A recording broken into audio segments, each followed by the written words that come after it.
Welcome to Guru eight account. आज जो हम बात करने वाले हैं वो है कंपनी का फॉरफिटेड शेयर, यानी कंपनी के जो आप शेयर खरीदते हो। 12th अकाउंट का ये टॉपिक है। कंपनी से जब आप शेयर खरीदते हो तो कंपनी आपसे किस्तों में पैसा मांगती है।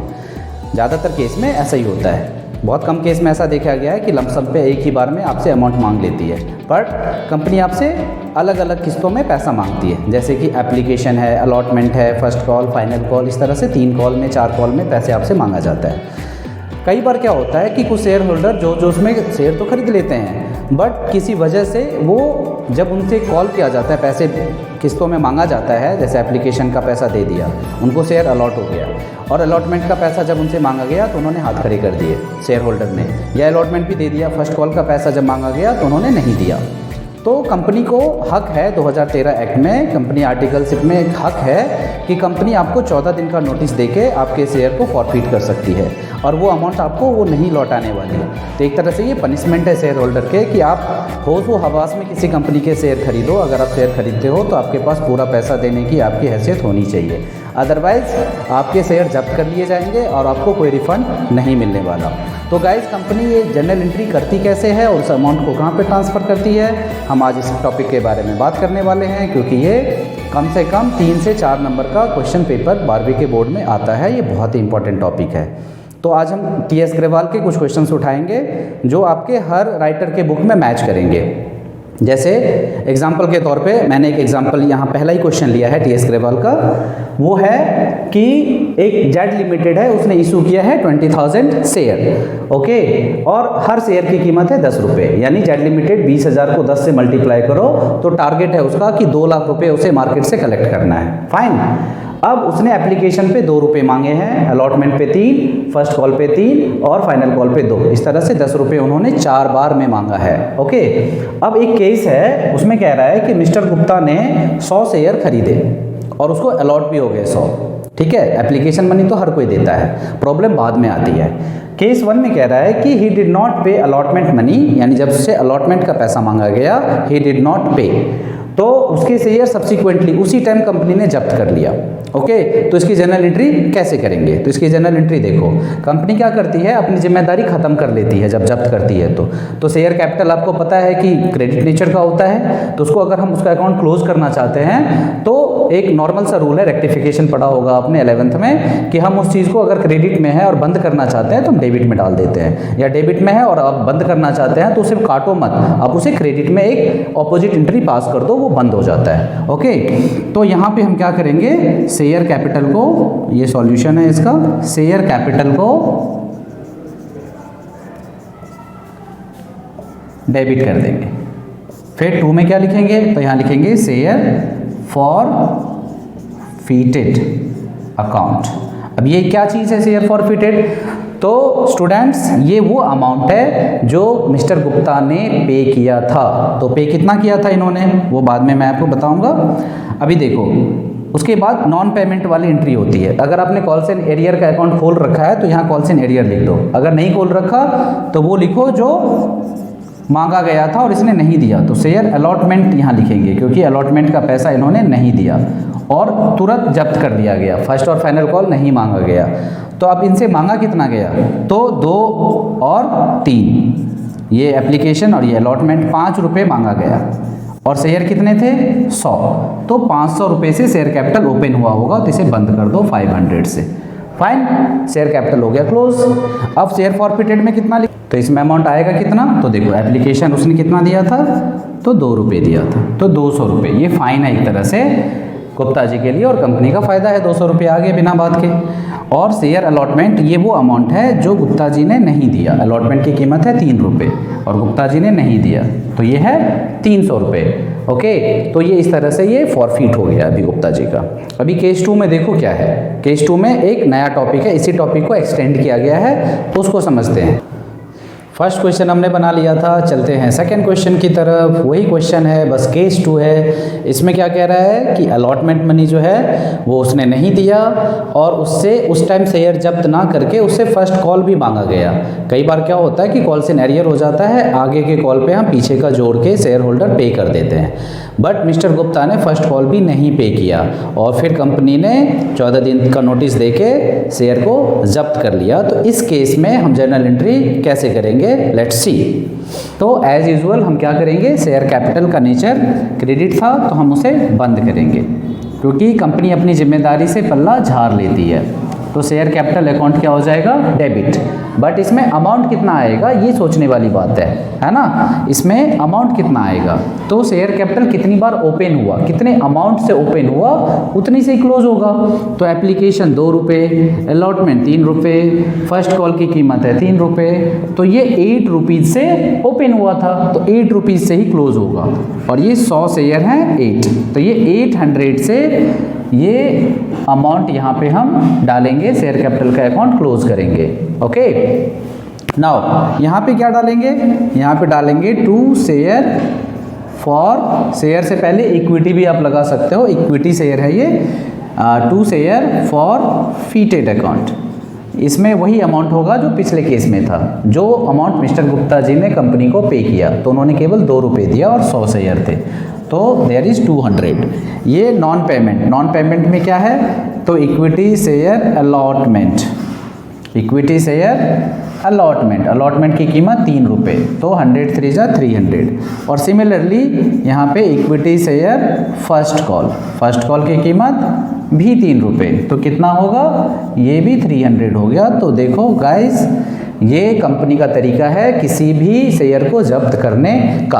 अभी फाइनल कॉल मांगा नहीं है, नेक्स्ट केस में फाइनल कॉल मांगने के बाद कंपनी जब्त कर रही है, तो उस केस को भी हम करते हैं। चलिए बड़ी आसानी से इसका आप स्क्रीनशॉट ले सकते हैं, उसके बाद नेक्स्ट केस पे चलते हैं। Okay, case third, case first और केस सेकंड की तरह ही है, बट इसमें क्या है कि उसने एप्लीकेशन मनी भी दी है गुप्ता जी ने, अलॉटमेंट भी दी है, फर्स्ट कॉल नहीं दी है, और उसके बाद उनसे फाइनल कॉल भी मांगी गई, उन्होंने फाइनल कॉल भी नहीं दी। कंपनी ने फिर से उन्हें 14 दिन का नोटिस दिया और उनके शेयर जब्त कर लिए गए। इसकी एंट्री कैसे करेंगे, चलिए देखते हैं।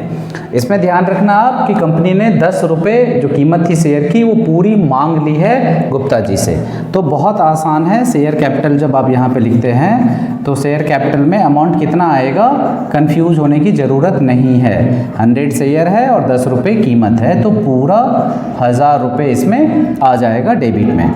अब यहाँ लिखेंगे to equity share forfeited account, equity share forfeited account कितना आएगा, तो उन्होंने पे कितना किया, 100 शेयर था और 100 शेयर में उन्होंने पे किया था एप्लीकेशन, उन्होंने पे किया अलॉटमेंट, तो कितना पे किया, 2 और 3 5 रुपये, तो उन्होंने 500। देखो ये थोड़ा सा अमाउंट इस बार डिफरेंट हो गया है केस 1 और केस 2 से, है ना।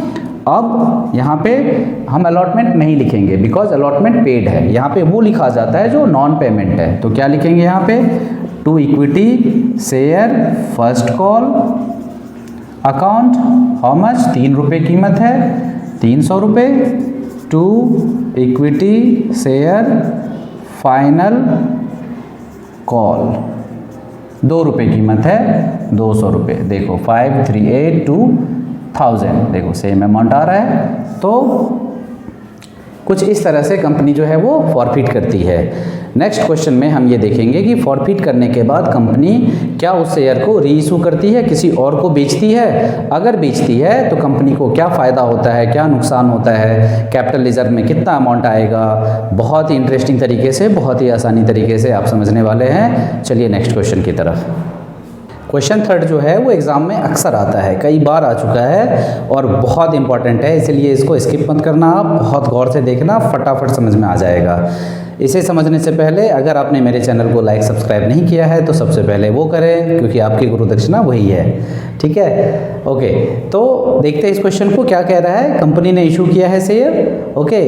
और 10 रुपये उसकी कीमत है। अलॉटमेंट एप्लीकेशन सबकी जो प्राइस है वो यहाँ पे मैंने लिख दी है, उसी के अकॉर्डिंग कंपनी मांग रहा है। 3 रुपये एप्लीकेशन, 3 रुपये अलॉटमेंट है, और फर्स्ट एंड फाइनल कॉल इकट्ठे मांग रहा है 4 रुपये। ओके, तो 3, 3, 6, 4 यानी 10 रुपीज़ कंपनी ने मांगा है 3 बार में। ओके, और कंपनी 10,000 शेयर है, 10 रुपये कीमत है, सारी पेमेंट हो गई, सब ने दे दिया पैसा, एक्सेप्ट एक शेयर होल्डर ऐसा है जिसके पास 100 शेयर थे। जैसे पिछले केस में मैंने पढ़ाया था मिस्टर गुप्ता, यहाँ भी आप मान लो कि मिस्टर झा, मिस्टर शुक्ला, कोई भी ऐसे हैं जिन्होंने 100 शेयर उनके पास थे और उन्होंने फर्स्ट एंड फाइनल कॉल नहीं दिया, मीन्स उन्होंने एप्लीकेशन अलॉटमेंट दे दिया और सब्सिक्वेंटली उनके शेयर जब्त किए और कंपनी ने उस शेयर को किसी थर्ड पार्टी को बेच दिया 500 फुल्ली पेडअप। फुल्ली पेडअप का मतलब कि जिसको बेचा वो केवल 500 रुपये देगा और वो सारे शेयर 100 शेयर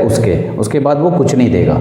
ओके, तो कंपनी को इसमें फ़ायदा हुआ या घाटा हुआ, क्या करेंगे इसकी जनरल एंट्री, चलिए करते हैं। सबसे पहले इसको हम फॉरफिट करेंगे। फॉरफिट करना मैंने आपको सिखाया था। क्या करेंगे, शेयर कैपिटल को हम यहाँ पे बंद कर देंगे। कंपनी अपनी जिम्मेदारी से क्या करती है, मुंह मोड़ लेती है, पल्ला झाड़ लेती है, डेबिट में डाल दिया।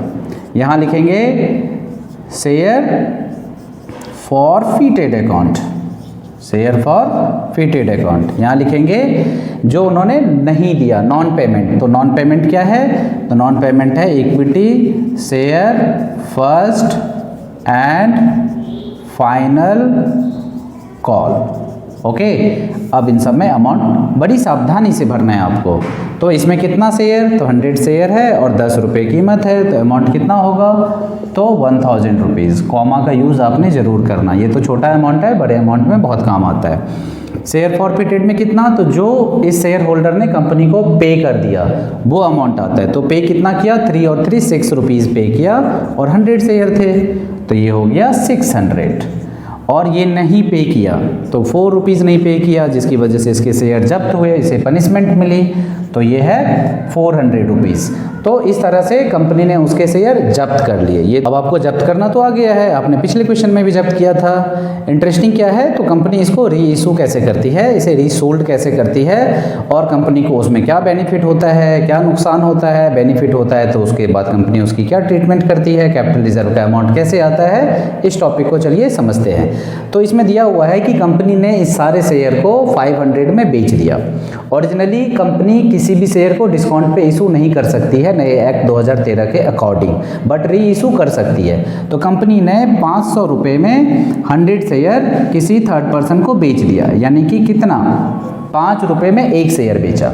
और आपको ध्यान होगा कंपनी ऑलरेडी इस पे 6 रुपये कमा चुकी है। हाउ, यहाँ देखो आप, एप्लीकेशन पे 3 और अलॉटमेंट पे 3, तो 6 रुपये तो ऑलरेडी वो कमा चुकी है। ओके, तो कंपनी ने टोटल कितना अर्न किया, तो 11 रुपीज़। तो 11 रुपीज़ के हिसाब से कंपनी को कितना फ़ायदा हुआ, 1 शेयर पे 1 रुपये का फ़ायदा अभी भी कंपनी बेनिफिट में चल रही है। ओके, और 100 शेयर है, तो 100 शेयर है तो ऑलरेडी कंपनी ने 100 रुपये का बेनिफिट कर लिया है, जिस पे 1000 रुपये की जिम्मेदारी कंपनी की है, बट आ गया उस पर 1100 रुपये, है ना। तो ये जो 100 रुपये है इसी को कहते हैं कैपिटल रिजर्व। कैपिटल रिजर्व का अमाउंट ऐसे निकलता है। अब इसकी जनरल एंट्री कैसे करते हैं, ये तो था वर्किंग नोट, इसकी जनरल एंट्री कैसे करते हैं चलिए आपको हम सिखाते हैं। तो इसकी जनरल एंट्री कैसे करेंगे, जनरल एंट्री देखिए क्या करते हैं हम, इसे कंपनी बेच रही है तो बेचते टाइम क्या होता है, सबको पता है कि पैसा आता है बैंक अकाउंट डेबिट। ओके, और यहाँ पे लिखेंगे हम, थोड़ा स्पेस छोड़ देना, यहाँ पे लिखना शेयर कैपिटल। कैपिटल क्यों, क्योंकि हम बेच रहे हैं, तो जैसे बेचेंगे पैसा आएगा तो कंपनी की जिम्मेदारी स्टार्ट हो जाती है। कितनी जिम्मेदारी, तो पूरे 1000 रुपये, क्योंकि क्वेश्चन में लिखा है fully paid up. Fully paid up word बहुत इंपॉर्टेंट है, अगर फुल्ली पेडअप ना हो तो आप ये 1000 रुपये यहाँ पे नहीं लिख सकते। यानी कंपनी ने जिम्मेदारी उठा ली है 1000 की, बट पैसा कितना आया है, तो अकॉर्डिंग टू क्वेश्चन पैसा आया है 500, तो 500 का क्या हुआ है यहाँ पे, अकाउंट तो बंद नहीं होगा जनरल एंट्री। तो ये जो अकाउंट आपने ओपन किया था फॉरफिटेड का, इस अमाउंट को यहाँ पे क्लोज कर दो। आप देखो ये क्रेडिट में है तो यहाँ डेबिट में डाल दो, तो यहाँ लिखेंगे फॉरफिटेड अकाउंट, लेकिन पूरे से क्लोज कर नहीं सकते, ये तो 600 से ओपन है और ज़रूरत है यहाँ 500 की, तो 500 ही लिखेंगे यहाँ पे। देखो ये अभी ये जनरल एंट्री आपकी बन गई, यानी ये जो 600 रुपये हमने एक्स्ट्रा कमाया था कंपनी ने, उसमें से इस घाटे को मैनेज किया जाएगा। ये घाटा है 500 रुपये का। उसके बाद भी अगर पैसा बच जाता है तो उसी को कहते हैं हम कैपिटल रिजर्व। तो अभी भी देखो क्या है इसमें, गौर से देखो, ये अल्टरनेट तरीका बता रहा हूँ कैपिटल रिजर्व निकालने का। आप गौर से देखो, यहाँ पे फॉरफिटेड का अकाउंट ओपन हुआ है 600 से और यहाँ पे हमने इसे क्लोज किया है 500 से। अभी भी फॉरफिटेड शेयर का अकाउंट 100 से ओपन है और चूंकि सारे शेयर बिक चुके हैं तो हमें इस अकाउंट को मेंटेन करने की आखिर ज़रूरत क्या है। अगर मान लो 100 में से 50 शेयर ही बिका होता तो हम उस अकाउंट को, उस अमाउंट को हम बचा के रखते, है ना। बट 100 के 100 शेयर बिक चुके हैं तो उसका अकाउंट हमें बंद करना होगा। तो शेयर फॉरफिटेड क्रेडिट में है, तो जब तक इसे डेबिट में 600 नहीं डालेंगे बंद नहीं होगा। रेक्टिफिकेशन आपने 11th में पढ़ा है। और देखो 500 यहाँ ऑलरेडी डल चुका है, तो अभी भी शेयर फॉरफिटेड अकाउंट कितने से डेबिट होगा, तो 100 से डेबिट करो, देखो ये बंद हो जाएगा। तो यहाँ पे हम क्या डालेंगे क्रेडिट में, तो यहाँ पे डालेंगे हम कैपिटल रिजर्व। यही है खुल जा सिम सिम, इसी के लिए हम इतनी मेहनत कर रहे हैं। यही आपको नंबर दिलाएगा और यही आपके नंबर कटवाएगा भी अगर आपने गलत बनाया तो ये एक अल्टरनेट तरीका है कैपिटल रिजर्व निकालने का, फॉरफिटेड से कंपेयर करो। और दूसरा तरीका मैंने आपको बताया था, है ना, इससे पहले। तो दोनों तरीके को मैसअप करके देख लेना, क्रॉस चेक करके कि दोनों का आंसर सेम आ रहा है कि नहीं। अदरवाइज हो सकता है कि कन्फ्यूजन में जो उसमें आपके आंसर गलत आ जाए। आगे के टॉपिक, आगे के क्वेश्चन देखने के लिए हमारे चैनल को जरूर लाइक और सब्सक्राइब करें, हमें थोड़ा सा एनकरेज करें और हमारे चैनल को ढेर सारा प्यार दें, दोस्तों के साथ शेयर करें। Thank you very much.